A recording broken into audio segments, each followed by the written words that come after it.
Hello and welcome to Helping Hand MBBS everyone.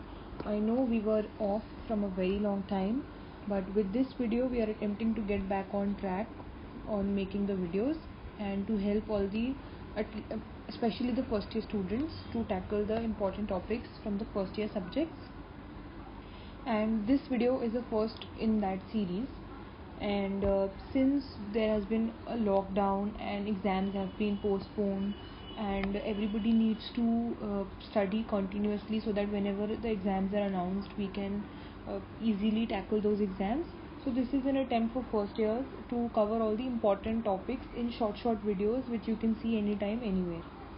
So this video is about fourth ventricle, and before I start talking about fourth ventricle, I want you guys to understand that especially in anatomy and in fact in any subject, whenever you are learning something and you're saying a term or you're reading a term, you should definitely know what that term actually means, its significance, because that is how you will be able to apply it in your clinical subjects or in your MCQs or your questions.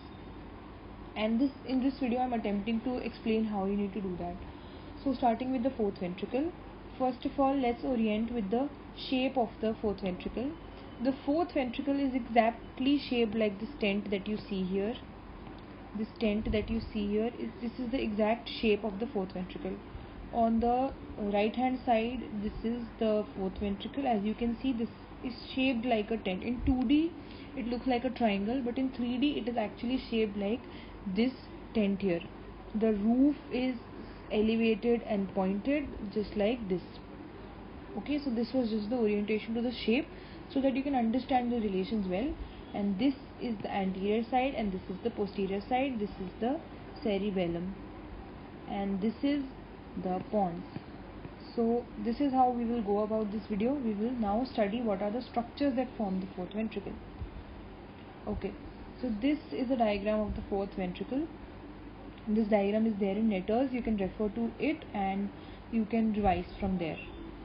So this is the shape of the fourth ventricle, a rhomboid shape. And I will tell you the most important labelings in the video. You can remember as many labelings as you can, as many as you want, but I will cover the most important labelings in the video. First of which is the sulcus limitans, which is this. Sulcus limitans is basically a sulcus that is separating the fourth ventricle into certain areas, and this in the center is the median sulcus, which is dividing the fourth ventricle into two halves. Okay, so now we will go on the structures. The first structure that I'm going to talk about is facial colliculus. Okay, this here is the facial colliculus. As you can see, it is labeled. This is an eminence. Colliculus is an eminence, quite prominent. Fourth ventricle is very important in your specimen viva. As a short note, it comes many times, and in general vivas also the questions are asked. And clinical practice also, fourth ventricle is very important because it involves the brain stem. So the facial colliculus, first I want you to know how it is formed. So if you make a cut section from here, okay, so what you will see is that there will be abducent nucleus,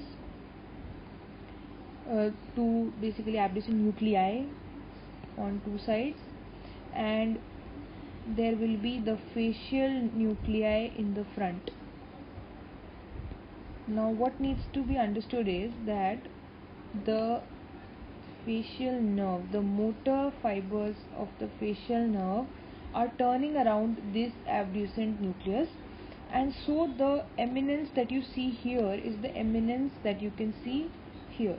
Okay, this is the eminence, this is the facial colliculus. So this is actually a statement in Snell's neuroanatomy that facial colliculus is formed because of turning of the motor fibers from the facial nuclei.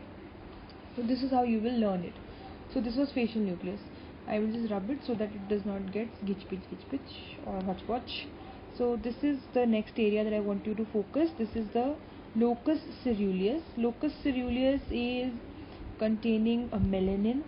This area as per function is involved in stress responses, and it is black colored and it contains melanin. Now this is what I want you to focus over here. Just a second.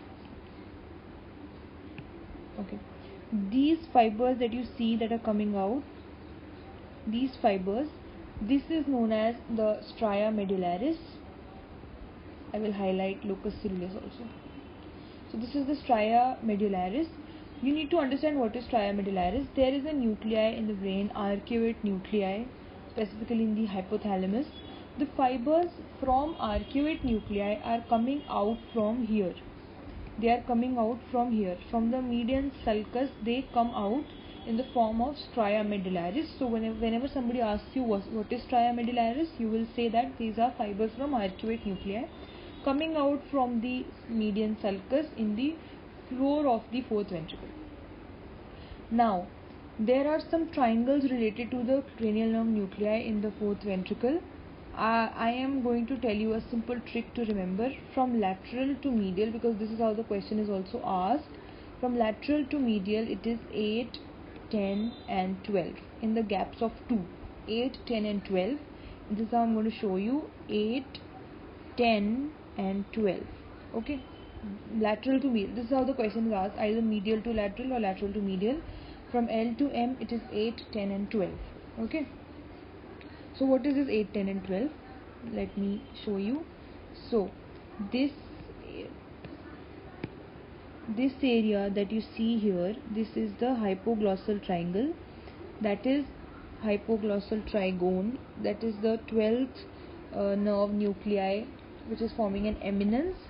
Then next we have a little lateral to it, not much lateral, you might not be able to appreciate it as such, but it is a little laterally. This is the vagal trigone, formed because of the 10th cranial nerve nuclei. And then we have another one, that is the 8th, that is vestibular area. Okay, it is a little extended in the upwards direction. So this is the vestibular area. I hope you can appreciate this 8, 10 and 12. Okay, I will highlight these terms over here. Vestibular area, as you can see, is labeled over here. And then we have the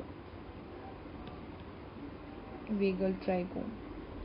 So this was mostly about the floor of the fourth ventricle. A very important question. Make sure you revise the diagram many times, draw it many times and try to revise it many times. If you still want to know any more of the terms, what they mean, you can comment and I will tell you what they mean. Now I'm going to tell you about the circulation of CSF only pertaining to the fourth ventricle, not the other ventricles, so that you can know about the foramens. Now you see here that there is a hole in the lateral wall of the fourth ventricle. Since it has been cut from the middle, there will obviously be a hole on the contralateral side also. So there are two such holes or foramens known as the foramen of Blaschka. I have highlighted here lateral aperture known as the foramen of Blaschka, and from here the CSF goes out into the cisterns. Then we have this median aperture over here that you can easily appreciate. This is known as M for median and M for foramen of Megendie. This is how the CSF circulates from here and then further goes into the venous sinuses to drain. Okay, so this is all about fourth ventricle that you as a first year student should know, and this should help you in cracking your exams easily, and obviously you can make a good short note out of it. Please make sure that you write and also draw the diagram.